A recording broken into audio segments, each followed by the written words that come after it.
ये बात है दूसरे विश्व युद्ध के आखिर की, जब फ्रांस पर नाजियों का कब्जा था। इसी दौरान अमेरिकन सोल्जर्स की एक टोली जंगल में सो रही थी। तभी उनमें से एक फौजी क्रिस को एक भयानक सपना आया और जब वो जागा तो उसने देखा कि कोई तो उनकी तरफ पास वाले पेड़ से झांक रहा है। उस साये ने अपनी नजर क्रिस पर गड़ाए रखी। क्रिस और भी ज्यादा बेचैन हो गया और अपनी पिस्टल निकालने लगा, लेकिन उससे पहले ही सामने खड़े उस इंसान ने अपनी पिस्तौल क्रिस पर तान दी। डरे हुए क्रिस ने उससे पूछा कि तुम क्या चाहते हो। क्रिस को यकीन था कि अब ये मुझे मार देगा, इसीलिए उसने अपनी आंखें बंद कर ली। लेकिन जब उसने दोबारा अपनी आंखें खोली तो वो साया गायब हो चुका था। अगली सुबह क्रिस और उसकी टोली एक बेस तक पहुंचने के लिए तैयारियां करने लगे। टोली का वहां पहुंचना बेहद जरूरी था। कर्क की जराबों की वजह से उसके पैर में बहुत खुजली हो रही थी, इसीलिए उसने बुची से पूछा कि तुम्हारे पास एक्स्ट्रा जराब है क्या भाई। लेकिन इसी बात पर बुची और यूजीन कर्क का मजाक उड़ाने लगे।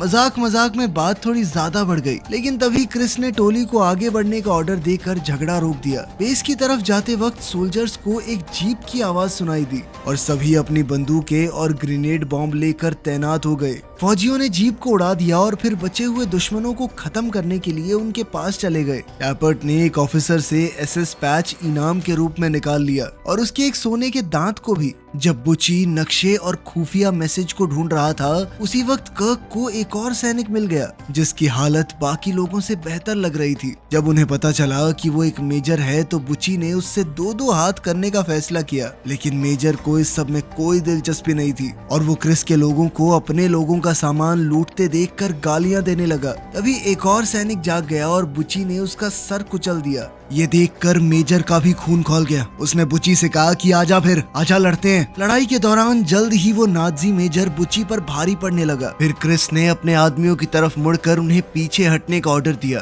क्योंकि उसे समझ आ गया कि उन्होंने रास्ते में गलत मोड़ ले लिया था। जाने से पहले टैपर्ट ने एक नाजी का कोड भी ले लिया। फिर जब वो गाँव के इलाके से गुजर रहे थे तो उन्हें आगे जंगल में किसी की आवाज सुनाई दी और सभी रुक कर उनका इंतजार करने लगे। तभी रेफ्यूजीज का एक झुंड बाहर आया। टैपर्ट उनकी तरफ भागा जहां एक औरत एक बच्चे के साथ उसका इंतजार कर रही थी। उसने औरत को कोट, सोने के दांत और एसएस पैच दे दिया।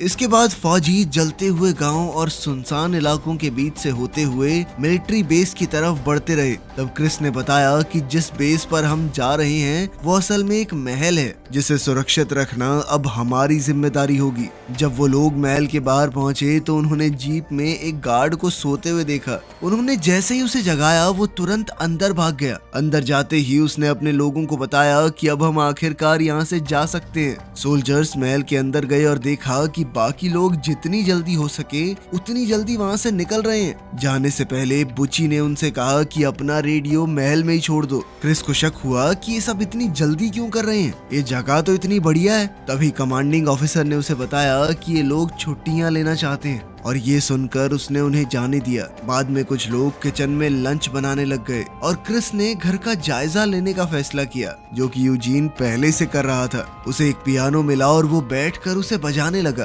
पियानो की धुन खाली महल में गूंजने लगी। वहीं क्रिस महल में बनी हुई लाइब्रेरी में चला गया और उसने देखा कि जमीन पर एक बड़ा सा जलने का निशान है, जहाँ पहले कभी एक कुर्सी हुआ करती थी। और तभी उसे पास बनी हुई जाली से कुछ अजीब आवाजें सुनाई देने लगी, जिन्हें वो समझ नहीं पा रहा था। वहीं बुची को भी बाथरूम में किसी की आवाज सुनाई दी। वो चेक करने गया तो दरवाजा बंद था, पर जैसे ही वापस मुड़ा दरवाजा अपने आप खुल गया। बाद में सब लोग एक साथ खा पीकर आराम करने लगे, लेकिन तभी उन्हें अजीब आवाजें सुनाई देने लगी और वो अपने हथियार लेकर देखने चले गए। टैपर्ट और बुची सीढ़ियों से गए और मेन दरवाजा चेक करने लग गए। तभी कर्क और क्रिस ने अपने पास एक आवाज सुनी, लेकिन समझ नहीं पाए कि ये है क्या। इसके बाद वो एक कमरे में गए जहाँ सारी चीजें ढकी हुई थी। वहाँ तो कुछ नहीं मिला। फिर जब वो किचन तक पहुँचे तो समझ आया कि आवाज दूसरे कमरे से आ रही है और जैसे ही उन्होंने अंदर जाने की तैयारी की तो दरवाजा अचानक अपने आप खुल गया। दोनों आदमी कमरे में दाखिल हुए जहाँ उन्होंने एक पर्दा देखा जो अगले कमरे को इससे अलग कर रहा था। फिर जैसे ही उन्होंने पर्दा हटाया तो कर्क और क्रिस ने एक आदमी को खिड़की के सामने लटका हुआ देखा, जो फिर अगले ही पल गायब भी हो गया। खैर कुछ ही घंटों में रात हो गई और सभी फौजी अब आग के सामने बैठकर भूतों की कहानी सुनाने लगे।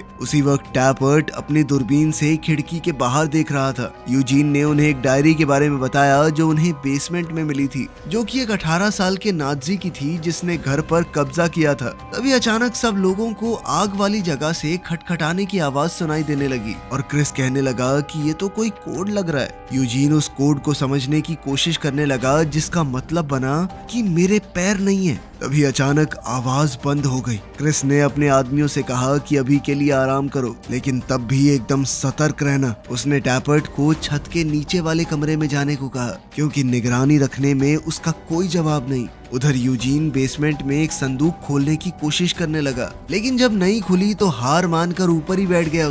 उसने महल में रहने वाले परिवार की फोटो देखी और नाजी सोल्जर्स की डायरी में उनके बारे में पढ़ने लगा। तभी अचानक से उसकी मोमबत्ती बुझ गई। उसने लाइटर जलाने की कोशिश की तो देखा कि पीछे कुछ था, और जब उसने दोबारा मोमबत्ती जलाई तो देखा कि फोटो से परिवार गायब हो गया था। ऊपर छत वाले कमरे में टैपर्ट ने खिड़की पर अपनी राइफल सेट की और स्कोप की मदद से बाहर देखने लगा। तभी कमरे में उसके पीछे कोई दिखाई दिया। जब उसने स्कोप से बाहर की तरफ देखा तो उसे फांसी पर लटका हुआ एक आदमी नजर आया, लेकिन अगले ही पल वो गायब हो गया। टैपर्ट ने नजर बनाए रखी और तभी अचानक एक लड़का भूत की शक्ल में सामने आ गया, जिससे टैपर्ट डर गया। उसी वक्त अलमारी से जोर की आवाज आई। टैपर्ट बाहर गया ये देखने की चल क्या रहा है। तभी उसने देखा कि क्रिस महल के अंदर से उसे देख रहा था।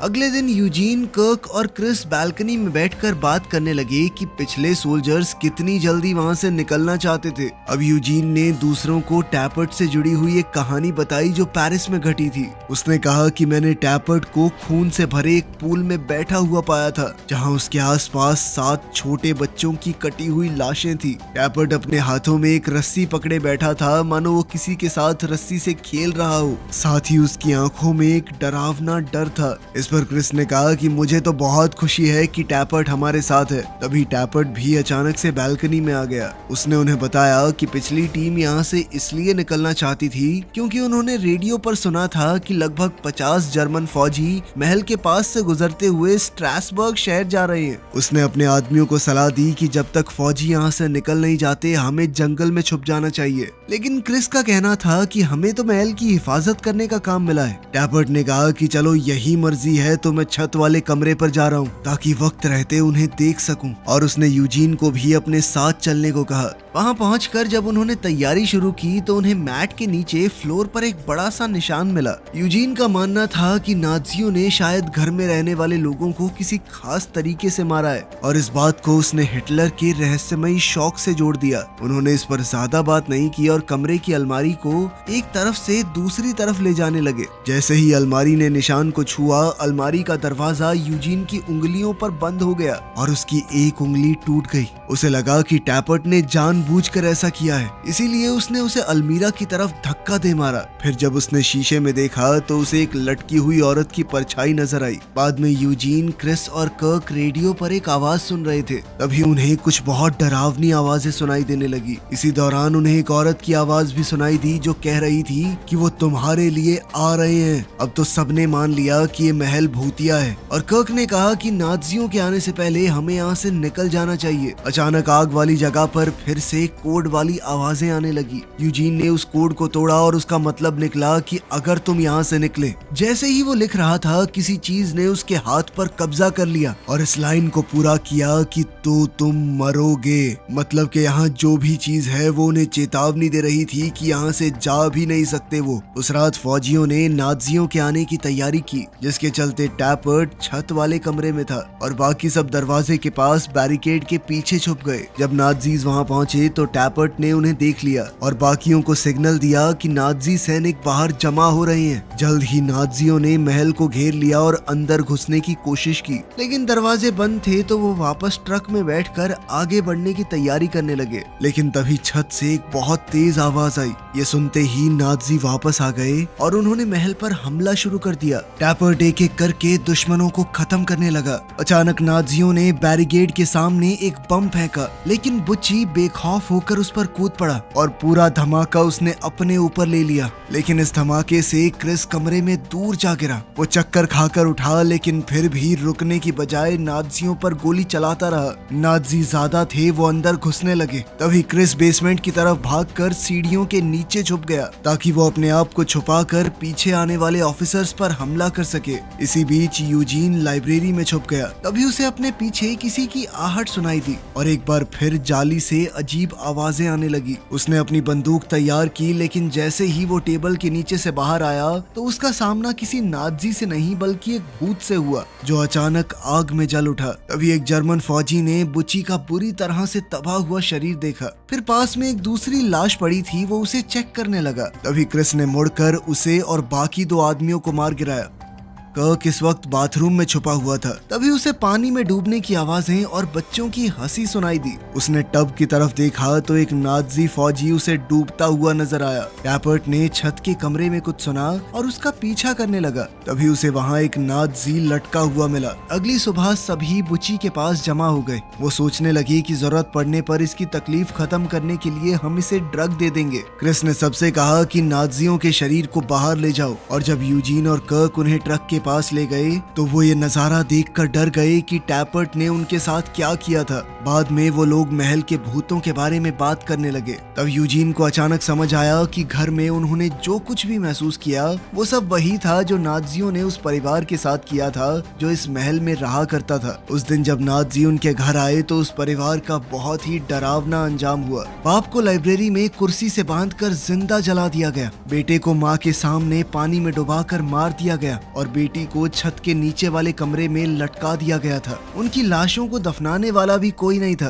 तभी क्रिस ने पूछा कि क्या इसी वजह से वो भूत बन गए। यूजीन बुच्ची की हालत को देखने लगा। तभी वो टैपर्ट की आहट से डर गया जो उसके पास आया था ताकि पेरिस वाली कहानी को अपने तरीके से बता सके। यूजीन का मानना है कि सब कुछ आसानी से समझना मुमकिन नहीं होता और टैपर्ट की कहानी में तो अलग ही गहराई है जो उसे अब जाकर महसूस हुई थी। बाद में क्रिस को टब के बारे में एक सपना आया जिसमें एक भूत उसके सामने आया और उसे डुबाने की कोशिश करने लगा। जब उसे पानी में खींचा गया तो उसने 3 मास्क पहने हुए सोल्जर्स को देखा जो पहले नर्स में बदल गए फिर वापस सोल्जर बन गए। तभी क्रिस जाग गया। अगले दिन उन्होंने बुच्ची का ख्याल रखा और महल छोड़ने के बारे में बातें की, फिर चाहे उन्हें अपनी पोस्ट छोड़ने के लिए कोर्ट मार्शल का सामना ही क्यों न करना पड़े। उसके बाद क्रिस और यूजीन बेसमेंट में वापस चले गए ताकि परिवार से जुड़ी कोई और चीज ढूंढ सके। यूजीन अपना लाइटर ढूंढने लग गया और क्रिस को डायरी मिल गई, लेकिन उसे लगा कि डायरी के पन्ने खाली हैं। जब यूजीन वापस आया तो उसने इस बारे में थोड़ा अजीब बर्ताव किया।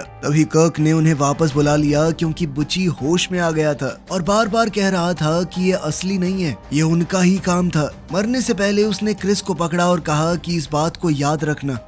उस रात बाकी बचे हुए फौजी महल छोड़ने की बात करने लगे, लेकिन क्रिस ने कहा कि हमें पहले परिवार की लाशों को दफन करना होगा। वो सबको परिवार के बारे में पता लगाने को कहने लगा। अचानक डायरी के पन्ने फिर से लिखे हुए दिखाई दिए। यूजीन ने कहा कि मैं डायरी के अंदर सबूत ढूंढ कर रहूंगा ताकि परिवार की लाशें हैं कहां पर ये पता चल सके, पर उसका मानना था कि इससे पहले हमें महल छोड़ देना चाहिए। इसके बाद फौजियों ने गार्डन में बुच्ची को दफना दिया और फिर वहां से निकल गए। बेस कैंप की तरफ वापस चलते हुए उन्होंने सड़क पर एक टूटी हुई एम्बुलेंस देखी और उन्हें वही रेफ्यूजीज का झुंड दोबारा नजर आया। वो आगे बढ़ते हुए अभी भी उस परिवार के बारे में बात कर रहे थे। जल्द ही वो लोग एक अजीब सी बिल्डिंग के पास से गुजरे और बाद में वो लोग फिर से उसी एम्बुलेंस तक पहुंच गए। अब उन्होंने वापस मुड़ने का फैसला किया। फौजियों की टोली दोबारा उस बर्बाद शहर से गुजरी जहाँ से वो पहले गुजरे थे और उस रात वो सब जंगल में ही सो गए। सोते हुए टैपर्ट ने सपना देखा कि उसे फांसी से लटका दिया गया है, लेकिन जब उसकी आंख खुली तो उसने खुद को जंगल में ही पाया। उसके स्लीपिंग बैग के पास कुछ लिखा हुआ था। अगले दिन टोली दोबारा से एम्बुलेंस के पास से गुजरी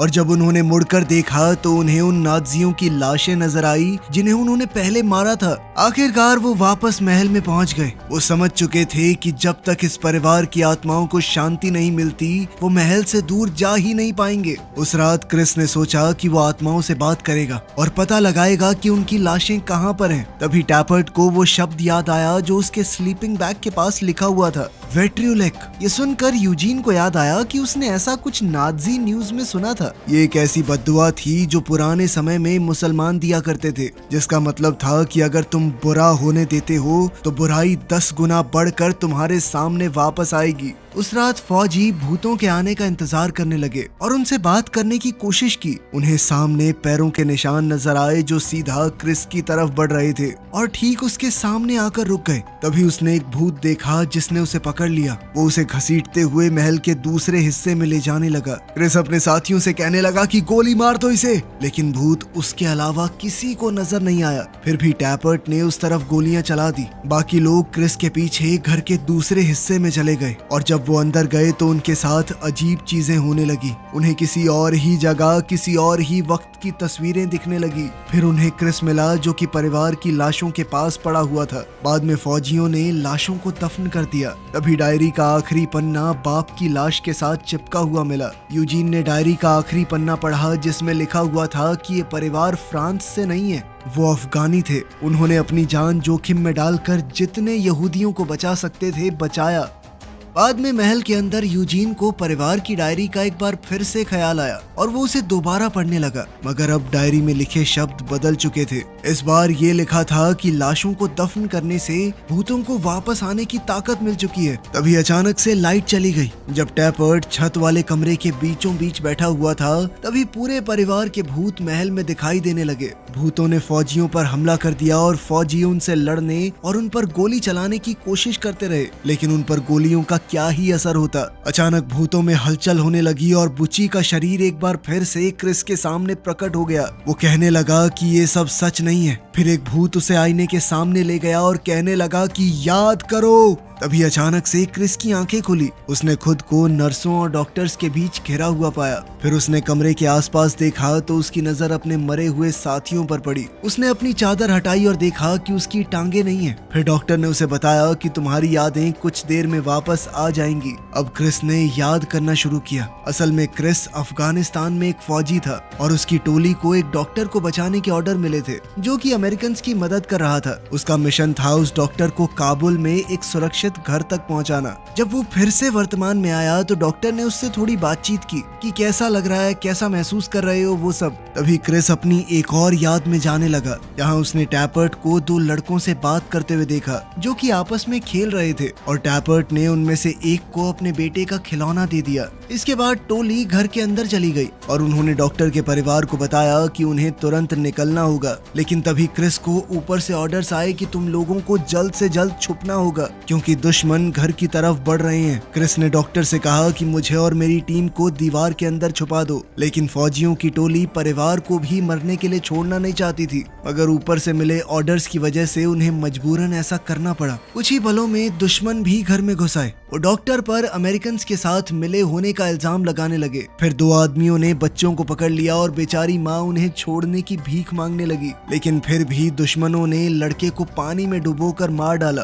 और लड़की को फंदे से लटका दिया। फौजी ये तमाशा चुपचाप देखते रहे क्योंकि उन्हें ऊपर से ऑर्डर मिले थे कि एंगेज नहीं करना। आखिर में दुश्मनों ने बाप पर मिट्टी का तेल डालकर उसे जला दिया, जबकि क्रिस और उसके साथी कुछ भी नहीं कर पाए। जब दुश्मन चले गए तो टैपर्ट ने देखा कि बच्चों को भी मार दिया गया था। इसके बाद जैसे ही फौजी घर से बाहर निकले तो माँ चिल्लाते हुए बम के साथ बाहर आई। बुची ने उसे रास्ते में पकड़ लिया लेकिन धमाके को रोक नहीं पाया और सब लोग बम की चपेट में आ गए। जब क्रिस वर्तमान में वापस आया तो डॉक्टर से पूछा कि ये सब क्या चल रहा है। डॉक्टर ने बताया कि हमने एक ऐसा सिमुलेशन बनाया था जिसमें तुम वर्ल्ड वॉर 2 में मौजूद थे। जब अफगानिस्तान में वो बम फटा तो तुम्हारा सिर्फ शरीर घायल नहीं हुआ, उस माँ की तड़प सुनकर तुम्हारे दिल में बहुत ज्यादा गिल्ट आ गई थी, उस परिवार को मरने देने की गिल्ट। ये साफ हो गया था कि ये दर्द तुम में से किसी को भी जीने नहीं देगा, इसीलिए हमने एक मिलती जुलती कहानी तैयार की और तुम्हें उस सिमुलेशन में भेजा ताकि तुम धीरे धीरे इस दर्द को समझकर इससे उभर पाओ। बुची पता नहीं कैसे एक दिन सिमुलेशन से जाग गया। जैसे ही उसने अपने शरीर को देखा तो वो तुरंत तुरंत मर गया। अब क्रिस सोचने लगा कि महल में उन्होंने जो कुछ भी सुना